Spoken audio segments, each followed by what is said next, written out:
Hey, what's up you guys? It's Dorothy and welcome back to my channel. If you're new here, thank you for stopping by. Don't forget to give this video a big thumbs up. Comment down below what you want to see in the future. Click that subscribe button and turn on my post notifications. That way you get notified every single time I post a video about whatever book we are on or a video in general.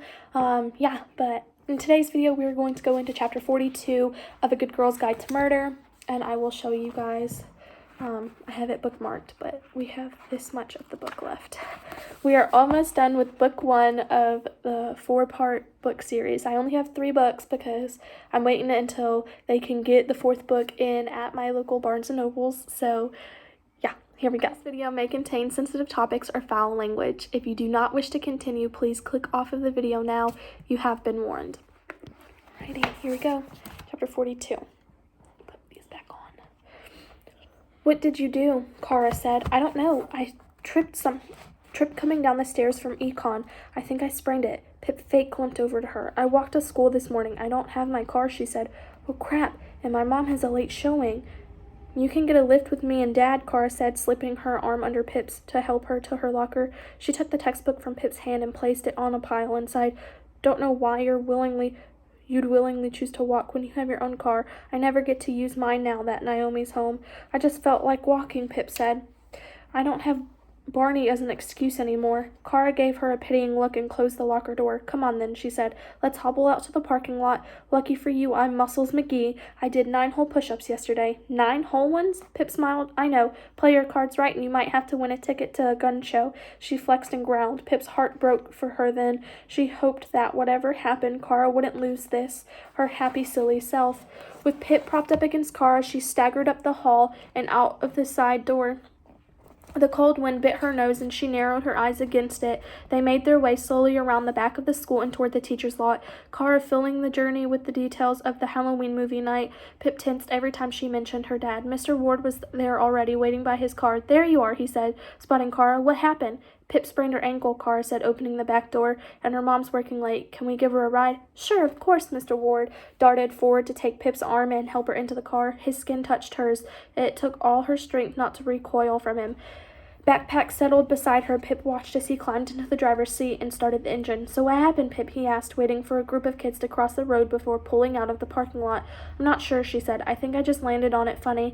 I'm sure it'll be fine in a couple of days. She pulled out her phone and made sure it was on silent. She had it turned off most of the day and the battery was almost full. Mr. Ward batted Kara's hand away when she started flicking through the radio stations. My car, my music, he said. Pip? She jumped and almost dropped the phone. Is your ankle swollen? He said.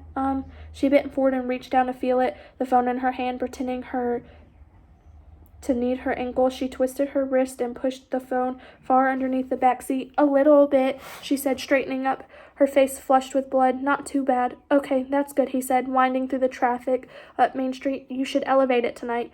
Yeah, I will, she said, and caught his eye in the rearview mirror. And then, I just realized it's tutoring day. I'm not going to make you late, am I? Where do you have to get to? Oh, don't worry, he said, indicating left down Pip's Road. I've only got to get over to Stamford. It's no bother. Phew, okay. Kara was asking what was for dinner, and as Mr. Ward slowed and swung into Pip's driveway. Oh, your mom is home, he said, nodding toward her mom's car as he pulled a stop. Is she? Pip felt her heartbeat doubling, scared he'd hear it in her voice. Her showing must have been canceled last minute. I should have checked. Sorry. Don't be silly. He turned around. Do you need help up to the door? No, she said quickly, grabbing her backpack. No, thank you. I'll be okay. She pushed open the car door and started to shuffle out. Wait, Kara said suddenly. Pip froze. Please say she hasn't seen the phone. Please. Good luck with your app, she said, drawing in the words in an off-key tune. You're going to get in. I just know it. Yes, best of luck, Pip, Mr. Ward smiled. I'd say break a leg, but I think that the timing is a little off for that. Pip laughed so hollow it almost echoed. Thanks, she said, and thanks for the ride. She pushed the car door shut and limped up to the house. Her ears prickled listening to the rumble of their car as it drove away. She opened her front door and dropped the limp. Hello, her mom called from the kitchen. Do you want anything to eat? No thanks, she said, loitering in the entryway. Ravi's coming over to help me read over my essay one last time before I submit it. Her mom gave her a look. What? Don't think I don't know about my own daughter, she said, washing mushrooms in the colander. She only works alone and has a reputation for making other kids cry in group projects. Working, sure. She gave her a look again. Keep your door open and submit it already. The deadline is at midnight. Geez, I will, she said. She had time. She still had time. Just as she was starting up the stairs, a Ravi-shaped blur knocked on the door. Pip let him in and called hello to her mom, and he called hello to her mom as he followed her upstairs to her room. Door open, Pip said awkwardly when Ravi went to close it. Got it. All good with the phone, he said. She sat cross-legged on her bed, and Ravi pulled the desk chair over to sit in front of her. Yep, it's under the back seat. Okay. He unlocked his phone and opened the Find My Friends app. Pip leaned in closer, and heads almost touching, they stared down at the map on the screen. Pip's little orange avatar was parked outside the Ward's house on Hillside. Ravi clicked the refresh, but it didn't move. He hasn't left yet, Pip said. Shuffled footsteps moved along the hallway, and Pip looked up to see Josh standing in her doorway. Pippo, he said, fiddling with his springy hair. Can Ravi come down and play FIFA with me? Ravi and Pip looked at each other. Not now, Josh, she said. We're a little busy. I'll come down and play later, okay, bud? Ravi said. Okay.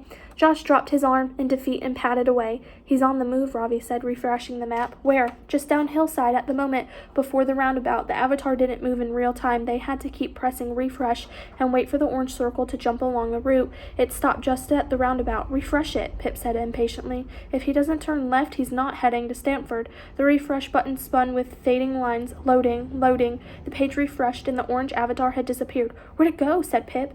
Ravi scrolled around the map to see where Mr. Ward had jumped to. Stop, Pip spotted it. There, he's heading north up Route 124. They stared at each other. He's not going to Stanford, Ravi said. No, he's not. They watched for the next 14 minutes as Mr. Ward drove up the road, jumping incrementally wherever Ravi had hit refresh. He's near New Canaan, Ravi said, and then seeing Pip's face. What? The Wards used to live in New Canaan before they moved to a bigger house in Fairview before we met them. He turned, Ravi said, and Pip leaned in again. Down somewhere called Gravesend Road? Pip stared at the orange dot motionless on a white pixel road. Refresh, she said. I am, said Ravi. It's stuck. He pressed refresh again. Then the loading circle spun for a second and cleared, leaving the orange dot in the same place. He pressed it again, and it still didn't move. He stopped, Pip said, clutching Ravi's wrist and turning it to get a better look at the map. She stood up, grabbed Ravi's laptop from her desk, and settled it on her lap. Let's see where he is. She opened the browser and pulled up Google Maps. She searched for Gravesend Road, New Canaan, and clicked the satellite mode. How far down the road would you say he is here? She pointed at the screen. I think a bit more to the left. Okay. Pip clicked the spot and opened the street view. The narrow road was enclosed by trees and a tall shrubbery that glittered in the sun. As Pip clicked and dragged the screen to get a full view of the area, the houses were only on one side, set back from the street. You think he's at this house? She pointed at a small brick house with a white garage door barely visible behind the trees and a telephone pole. Ravi looked from his phone to the laptop screen. It's either that one or the one on to the left of it. Pip looked up at the street numbers. So he's either at number 42 or number 44. Is that where they used to live? Ravi asked. Pip shrugged. She didn't know. Could you find out from Kara? Yeah, she said. I'm seeing her tomorrow. Her stomach churned. She's my best friend, and this is going to destroy her. It's going to destroy everything. Ravi slipped his hand into hers. It was warm, and she felt steadier holding on to him. It's nearly over, Pip, he said. It's over now, she said. We need to go there tonight and see what Elliot's hiding. Andy could be alive in there. That's just a guess. This whole thing has been a guess. She took her hand away so she could hold her aching head. I need this to be over. I know, Ravi said gently. We're going to end this, but not tonight. Tomorrow. You find out from Kara which address he's going to. If it is their old house, then tomorrow night we can go there when Elliot's not there and see what he's up to, or we can call the police with an anonymous tip and send them to that address. Okay? But not now, Pip. You can't upend your whole life tonight. I won't let you. I won't let you throw away Columbia for this. Right now you're going to edit your essay, check it over, and submit that application before midnight, okay? But, no but, Sarge. He stared at her, his eyes suddenly sharp. Mr. Ward is not ruining your life as well, okay? Okay, she said quietly, remembering that Mr. Ward was an inextricable part of her application too. He'd written one of her college recommendation letters. Good. Ravi pulled her off the bed and into her chair, wheeling her over to the desk and setting the laptop in front of her. You're going to forget about Andy Boughton's Sal for the next 6 hours. That's an order. He traced his fingers across her chin just for a second. Pip looked at him, his kind eyes and serious face, and she didn't know what to say. didn't know what to feel. She was somewhere between laughing and crying and screaming. When Ravi was gone, she opened the Word document of her essay and read it through. It sounded forced, not like her at all. It sounded like something she thought they wanted to hear, not who she really was. Be brave, she said all the college prep websites. Be honest. So she was. She highlighted her entire essay, pressed delete, and started again. What's wrong with me, she wrote. I might seem like the ideal student, homework always in early, every extra credit and an extracurricular I can get my hands on, the good girl and the high achiever, but I realized something just now. It's not ambition, not entirely. It's fear, because I don't know who I am when I'm not working, when I'm not focused on or totally consumed by a task. Who am I between the projects and the assignments when there's nothing to do? I haven't found her yet, and it scares me. Maybe that's why, for my senior capstone project this year, I decided to solve a murder.